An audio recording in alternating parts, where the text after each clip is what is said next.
हँडलूम्स हे आपल्या सगळ्या कष्ट करणाऱ्या आपले सगळे जे व्ह्युअर्स आहेत त्यांचा कौतुकाचा दिवस असतो. ही आपले संस्कार आहेत, आपला इतिहास आहे, ही भारताची ओळख आहे. आणि पैठणी साडी ही महाराष्ट्राची आन बान आणि शान आहे. आणि आपला इतिहास, आपली ओळख या पैठणी मागे कुठेतरी दडलेली आहे. त्यामुळे पैठणीचे खूप महत्त्व महाराष्ट्रात नाही देशात आहे. आणि त्या हँडलूम दिवशी माननीय प्रधानमंत्री, माननीय सोनियाजी, माननीय खडगेजी यांची मी भेट घेतली. त्यांना सगळ्यांनाच पैठणीचा स्टॉल द्यायची मला संधी मिळाली आणि महाराष्ट्रातल्या प्रत्येक व्हीवरचं कौतुक करण्याचा आमच्या सगळ्यांचा एक छोटासा प्रयत्न होता. पंतप्रधानांसोबत वेगळ्या काही विषयावरती चर्चा झाली का, म्हणजे ते सोडून इतर हो, विषयावर? अर्थातच माननीय प्रधानमंत्र्यांची त्यांनी वेळ दिल्याबद्दल मी त्यांचे आभार मानते. आणि 3-4 महत्त्वाचे मुद्दे आहेत. एक तर देशामध्ये वन नेशन वन इलेक्शन या कमिटीवर मी आता काम करते, त्याच्यावर सविस्तर चर्चा. त्यानंतर इन्कम टॅक्सचं एक बिल आत्ताच सिलेक्ट कमिटीचं ते पूर्ण झालेलं आहे. अशा अनेक ह्या सगळ्या जे महत्त्वाचे प्रश्न, आव्हानं आज देशासमोर आहेत, राज्यासमोर आहेत. शेतकरी असतील, कष्ट करणारे असतील, व्हीवर्सचे इश्यू, हँडलूमचे इश्यू, या सगळ्यांवर सविस्तर मार्गदर्शन माननीय प्रधानमंत्री पुढे काय घेणार. स्पेसिफिक विषय सिंदूरमध्ये डेलिगेशनमध्ये तुमचा सहभाग होता, या संदर्भात काही चर्चा झाली? नाही, अर्थातच माननीय प्रधानमंत्र्यांना आम्ही ब्रीफिंग जेव्हा डिब्रीफिंगसाठी आम्हाला बोलवलं होतं तेव्हा मी एक सविस्तर नोट ही आमच्या सगळ्या कमिटीनी माननीय प्रधानमंत्र्यांना दिली होती. त्याच्यावरही अर्थातच सविस्तर चर्चा झाली. मी ऐकायला मिळतं की पंतप्रधान तुम्हाला म्हणतात की कॅबिनेटमध्ये असायला हवं तुम्ही त्यांच्या, यावेळेस तशी काही नाही, अशी कुठलीही राजकीय कुठलीही चर्चा काल माननीय प्रधानमंत्र्यांबरोबर झाली नाही. माननीय प्रधानमंत्र्यांनी जी संधी मला ऑपरेशन सिंदूरमध्ये दिली त्याबद्दल आभार तर मानणारच पाहिजेत. ते मी माझ्या पार्लमेंटच्या भाषणातही बोललेले आहे. पण त्याचबरोबर ऑपरेशन सिंदूरमधल्या काही छोट्या छोट्या गोष्टी होत्या जे माझं नैतिक जबाबदारी होती की माननीय प्रधानमंत्र्यांच्या कानावर घालाव्या. त्याच्यावर ते आणि अर्थातच मी काल आदरणीय प्रधानमंत्र्यांना त्याचाही उल्लेख केला. माननीय प्रधानमंत्र्यांचा मोठेपणा आहे की दरवेळीच त्यांना कधी आम्ही कुठेही भेटलो तरी ते आवर्जून आदरणीय पवारसाहेबांबद्दल विचारतात. नवीन आदरणीय पवारसाहेब जे आर्टिफिशियल इंटेलिजन्स, कृत्रिम बुद्धिमत्तेमध्ये जे बारामतीत काम चाललं आहे त्याच्याबद्दल नेहमीच प्रधानमंत्र्यांना उत्सुकता असते. आणि नवीन काय साहेब करत असतील तर त्याची माहिती ते आवर्जून प्रेमाने विचारपूस नेहमीच करतात. काही काल आपण राहुल गांधींच्या डिनरला गेले होते, तिथे एक भारतीय जनता पक्षाने आणि शिवसेनेने देखील आरोप केला आहे की उद्धव ठाकरेंचा अपमान झाला, त्यांना शेवटच्या रांगेमध्ये बसवलं होतं. हास्यास्पद आहे, अगदीच बालिश आरोप आहे. इन्फॉर्मल गेट टुगेदर होता, कोणी कुठेही बसलं होतं. मग असं म्हणू का अखिलेश यादव दुसऱ्यात बसले होते आणि प्रोफेसर साहेब पहिल्या रोमध्ये असले, आदरणीय पवार साहेब 3ऱ्या का 4थ्या रोमध्ये? असं काही बसण्याची सिस्टम नव्हती. तो काही प्रोटोकॉलचा कार्यक्रम नव्हता. आम्हाला सहकुटुंब आम्हाला एकत्र जेवण्यासाठी बोलवलं होतं. त्याच्यामुळे त्याच्यात एक प्रेझेंटेशन होतं, ज्याला जिथे वाटलं तिथे तो बसला. तो काय सरकारी कार्यक्रम नव्हता, तो घरगुती कार्यक्रम होता. आता घरगुती कार्यक्रम तुम्ही जेव्हा घरात बसता तेव्हा एकामेकाला विचारून बसता की ही तुझी जागा, ही तुझी जागा, असं नसतं. ती एक कार्यक्रम होता. आणि मला विचाराल तर उद्धवजी सगळ्यात चांगल्या सीटमध्ये बसले होते, कारण का त्या स्क्रीनपासून अंतर ठेवून बरोबर मधली सीट उद्धवजींची होती. त्याच्यामुळे उद्धवजी सगळ्यात चांगल्याच जागेवर बसले होते, कारण का त्यांना व्यवस्थित तो स्क्रीन दिसत होता. अगदी फर्स्ट रोवाल्यांना तो स्क्रीन असा अगदी जवळ. आता तुम्ही बसताना सिनेमा बघायला जाताना मग तुम्ही स्टॉल्समध्ये बसता का बॅल्कनीत बसता? तिकीट कुठलं महाग असतं, पुढचं का मागचं? सिनेमा जेव्हा स्क्रीन असतो तेव्हा कुठलं तिकीट घेता?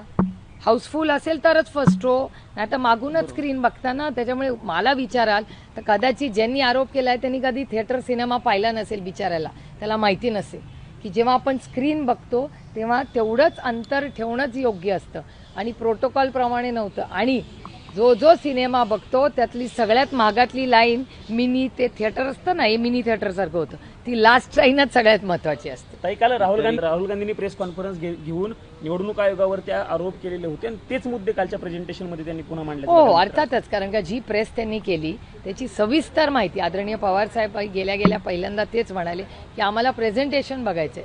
तर ते प्रेझेंटेशन सविस्तर राहुलजींनी आधीच तयारी करून ठेवली होती. सविस्तर आम्हाला ते प्रेझेंटेशन दाखवलं, त्यातले कागदपत्र दाखवले आणि जे काय आरोप प्रत्यारोप झालेत मला वाटतं इलेक्शन कमिशनच्या वेबसाईटवर त्या गोष्टी आहेत असं एकूण सगळं मीडिया माध्यम आणि राहुलजींनी जे दाखवलं आम्हाला त्याच्यात दिसतंय. ताई, तुम्ही काही सजेशन दिले त्या ठिकाणी? अनेक लोकांनी सजेशन्स काही दिले. एक अंतर्गत आमची इंटरनल मीटिंग होती. ते पुढे आता त्याची माझं म्हणणं आहे की कुणाचंही इलेक्शन, माझंही असू दे, भगरे सरांचं असू दे, आमच्या सगळ्यांची इलेक्शन्स ही लोकशाही पद्धतीने पारदर्शकपणे, कोणीही कॉपी करून पास होऊ नये. आम्ही होऊ नये. सर तर शिक्षक आहेत, ते तर सगळ्यात विरोधी आहेत त्याच्यामुळे कोणीही कुठलाही पेपर देताना तो कॉपी न करताच करावा. मग तो शाळेतला असू दे किंवा आपल्या लोकशाहीचा असू दे. आरोप लगावला. एक मिनिट सगळ्यांचे प्रश्नाला उत्तर. काल जसं आपण म्हणताय की राहुल गांधींनी पत्रकार परिषद घेतली, त्यांनी सगळे मुद्दे मांडले. त्याच मुद्द्यावरती एकनाथ शिंदे काल दिल्लीत होते, त्यांनी थेट राहुल गांधींना आरोप केला की राहुल गांधी हे खोटं बोलताय आणि सोबतच देवेंद्र फडणवीस देखील म्हणाले की त्यांच्या डोक्यातील चिपच गायब झालेली आहे. नाही बघा, लोकशाही आहे, प्रत्येकाला बोलायचा अधिकार आहे. माझं म्हणणं आहे इलेक्शन कमिशनला उत्तर देऊ द्या ना. आरोप तर वैयक्तिक कुणावर नाही आहे, ना माझ्यावर आहे, ना ह्यांच्यावर आहे, ना कुणावर आहे. ती त्या यंत्रणेवर आहे. आपण पर्सनल कशाला घ्यायचं? कोणीच पर्सनल घ्यायची गरज नाही ना. भारतीय जनता पक्ष काय म्हणते की इलेक्शन कमिशन ही एक इंडिपेंडंट बॉडी आहे. करेक्ट. जर इंडिपेंडंट बॉडी असेल तर बाकीच्यांनी त्यांना डिफेंड करायचीच गरज नाही. सक्षम आहेत ना ते स्वतःला डिफेंड करायला. एकनाथ खडसे, नरेंद्र मोदी यांच्याशी तुमची भेट झाली, त्याच्यामध्ये उपराष्ट्रपती पदाच्या उमेदवारासंदर्भात काही चर्चा झाली? एकतर मी तुम्हाला सांगू, जेव्हा एवढ्या मोठ्या व्यक्तीला आपण भेटतो कुठल्याही, ती एक जबाबदारीची मीटिंग असते. देशाचे प्रधानमंत्री येते, त्याच्यामुळे अर्थातच आपण विनम्रपणे त्यांच्याशीच बोललं पाहिजे. आणि ते त्या मीटिंगमध्ये जी चर्चा झाली ती मी तुम्हाला पारदर्शकपणे सांगितलेली आहे. एकनाथ खडसे पार पडली, त्या बैठकीमध्ये देखील राहुल गांधी यांनी केलेल्या आरोपासंदर्भात चर्चा झाली. संसदेमध्ये चर्चा करण्याचा प्रश्न आल्यानंतर ते म्हणतायत की हा स्वायत्त संस्था निवडणूक आहे, त्यामुळे संसदेमध्ये चर्चा होणार नाही. त्याची एक वेगळी ऑर्डर आहे जी जयराम रमेशांनी सगळ्या तुम्हाला दिलेली आहे. त्याच्यामुळे तुम्हालाही सगळ्यांनाकडे ती ऑर्डर असेल की पार्लमेंटमध्ये कुठल्याही विषयावर चर्चा होऊ शकते. ताई, एकनाथ खडसे यांच्या जावर आता महिला आयोग देखील यामध्ये उतरल्याचं बघायला मिळते. रुपाली चाकणकरांनी काल एक पत्रकार परिषद घेऊन त्यांनी दावा केला की जो मोबाईल प्रांजल खिवलकर यांचा सापडलेला होता त्यामध्ये मुलींचे आक्षेपार्ह व्हिडिओ आहेत, काही फोटोज आहेत, अशा पद्धतीचा दावा त्यांनी केलेला आहे. याच्यात दोन भाग आहेत. एक तर रोहिणीताई राष्ट्रवादी काँग्रेस पक्षात आहेत. रोहिणीताईंचा नवऱ्याचा आणि राष्ट्रवादी काँग्रेस पक्षाचा काहीही संबंध नाही. आता तुम्ही रिपोर्टर आहात, तुमच्या बायकोच्या मोबाईलचा ना तुमच्या या चॅनलचा काय संबंध? त्याच्यामुळे एकतर मी कुणाच्या वैयक्तिक आयुष्यात बोलत नाही, ते माझं राजकारण नाही. पातळी सोडून मी राजकारण केलं नाही आणि करणारी नाही. आणि कुणाच्या वैयक्तिक आयुष्यात काय होतं ह्याचा माझा खरंच काही संबंध नाही. हा पहिला मुद्दा, हा पहिला भाग झाला. दुसरा भाग झाला की हे मी एक जेनरिक स्टेटमेंट करते, हे कुणालाही उद्देशून नाही. दाखवणार असाल तर पुरं माझं स्टेटमेंट दाखवा. मी तुम्हाला फक्त पॉलिसी सांगते. या देशामध्ये राईट टू प्रायव्हसी हा सुप्रीम कोर्टाचा आणि पार्लमेंटचा कायदा आहे. आणि त्या कायद्याप्रमाणे कुणाचाही मोबाईल, म्हणजे तुमचा, माझा, तुमच्या कॅमेरामॅनचा, भगरे सरांचा, यांचा, हा जर पोलिसांनी घेतला तर तो फक्त कोर्टाला दाखवू शकतो, कुठल्या व्यक्तीला दाखवू शकत नाही. हा देशाचा आणि सरकारचा कायदा आहे. आणि तो दाखवला, बाहेर लीक केला तर तो गुन्हा आहे, असं सुप्रीम कोर्टाची ऑर्डर आहे. मी काय म्हणत नाही, मी डिफेंडही करत नाही. काय करायचं ते सरकार आहे. त्याच्यामुळे ते काय करायचं नाही करायचं, नियमाप्रमाणे चालायचं, संविधानाप्रमाणे चालायचं का नाही, तो त्यांचा अंतर्गत प्रश्न आहे. मी दोन वेगळे मुद्दे तुम्हाला सांगते. पहिला, प्लीज समजून घ्या मी काय म्हणते ते. पहिला मुद्दा, त्याचा एक भाग असा की आमच्या पक्षामधले जे आमचे मेंबर्स आहेत त्यांची सगळी जबाबदारी सुप्रिया सुळे घेते, चांगल्या आणि वाईट सगळ्याची. त्यांचं कुटुंब काय करतं. आता सदानंद सुळेंनी जर सरकारच्या मध्ये काही गडबड केली तर हो, मी जबाबदार आहे. पण आमच्या दैनंदिन आयुष्यात सदानंद सुळे काय करतात ह्याचा माझा ना पक्षाचा ना कुणाचा काही संबंध नाही. हे आम्हाला असं वाटतं. हे प्रत्येकाचं आहे. तुमचं हे प्रोफेशनल हे आहे. आम्ही प्रोफेशनल काम करतो. आम्ही कुणाच्या कुटुंबात जाऊन काही बोलत नाही, कधी बोलणारही नाही. हा एक भाग झाला. दुसरा भाग पुन्हा मी समजून सांगते की या देशामध्ये, म्हणजे मीही समोरच्या बाजूला असले आणि तुमचा मोबाईल पोलीस यंत्रणेने घेतला आणि मी जरी सरकारमध्ये असले तरी तो मोबाईल मला दाखवायचा सरकारला अधिकार नाही. राईट टू प्रायव्हसी केस असेल तर त्याचा अधिकार फक्त आणि फक्त पोलीस यंत्रणे आणि कोर्टाला आहे. तो बाहेर कोणालाही दाखवायचा अधिकार हे मी म्हणत नाही आहे, हे सुप्रीम कोर्ट आणि या देशाचं पार्लमेंट आणि संविधानाने दिलेला अधिकार आहे. राईट टू प्रायव्हसी हे संविधानात आहे. जर त्याचा गैरवापर होत असेल तर हे दुर्दैवी आहे आणि हे संविधानाच्या, सुप्रीम कोर्टाच्या आणि पार्लमेंटच्या कायद्याच्या विरोधात आहे असं. आणि हे तुम्ही मी म्हणत नाहीये, हे वकिलांची लाईन आहे. म्हणजे महिला आयोगाच्या अध्यक्षांविरुद्ध, महिला आयोगाच्या चाकरकरांच्या विरुद्ध कारवाई होण्याची गरज होण्याची आहे गरज का? आहे. नाही मला माहिती, मला कसं माहिती असेल? हे सरकारने ठरवावं ना. आता सरकारने तो निर्णय घेतला पाहिजे, मी कसं सांगणार? देवेंद्रजी हे महाराष्ट्राचे कर्तृत्ववान मुख्यमंत्री आहेत, त्यांना माझ्यापेक्षा जास्त संविधान माहितीच आहे, स्वतः वकील आहेत राईट. मग संविधान, सुप्रीम कोर्ट, नियम, कायदे त्यांना आमच्यापेक्षा अनुभव जास्त आहे. 5-6 वर्ष महाराष्ट्राचे माननीय मुख्यमंत्री राहिलेत, तर माझ्यापेक्षा त्यांना ह्या गोष्टी नक्कीच जास्त माहिती आहेत ना. तरी 15 दिवसात इंडिया आघाडीबद्दल संतोष देशमुख यांची हत्या झाली, आंधळे अजूनही फरार आहे आणि आता ते सांगतायत की आम्ही जनभावनेचा विचार केला, केंद्राचा कुठलाही दबाव नाही. हे बघा, काय माझा काही संबंध नाही या सगळ्या तुमच्या प्रश्नाशी, पण संतोष भाऊ आणि महादेव मुंडे या दोघांची जी क्रूर हत्या झाली, त्यांचा कोण जो आका असेल त्याचा माझा काही संबंध नाही. ह्या दोन्ही कुटुंब उद्ध्वस्त करणारा जी कोणी व्यक्ती असेल, आपल्या सगळ्यांची नैतिक जबाबदारी आहे राजकारण बाजूला ठेवून, की त्या दोन्ही कुटुंबाला आणि असे असंख्य कुटुंब ज्यांच्यावर अन्याय झालाय त्यांच्या मागे आम्ही ताकदीने उभं राहू आणि प्रत्येक कुटुंबाला न्याय मिळवून द्यायची जबाबदारी आम्ही घेतो. ताई, काल इंडिया आघाडीची एकीकडे बैठक झाली, बैठकीत सगळे एकत्र बघायला मिळाले, पण प्रकाश आंबेडकरांनी दावा केला की 15 दिवसांमध्ये इंडिया आघाडीबाबत एक वेगळी बातमी बघायला मिळेल, कारण शरद पवार साहेब हेच भारतीय जनता पार्टीचे हस्तक आहेत, अशा पद्धतीचा आरोप आणि दावा त्यांनी केला. लोकशाही हो, प्रत्येकाला बोलायचा अधिकार आहे ना. लोकशाहीमध्ये सगळेच बोलतात, त्यांना अधिकार आहे बोलायचा.